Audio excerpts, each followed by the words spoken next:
Növbəti sual nümunəmizə baxaq.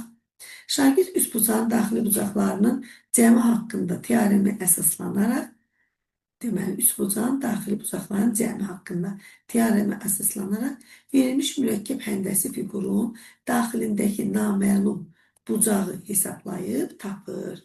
Bu tapşırıq taksonomiyanın hansı mərhələsini ölçür?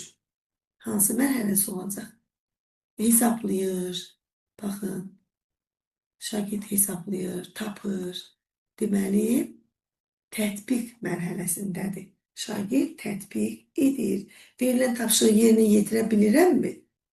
Şagird yerinə yetirən tapşırığı, verilən tapşırığı daha doğrusu, yerinə yetirə bilirmi?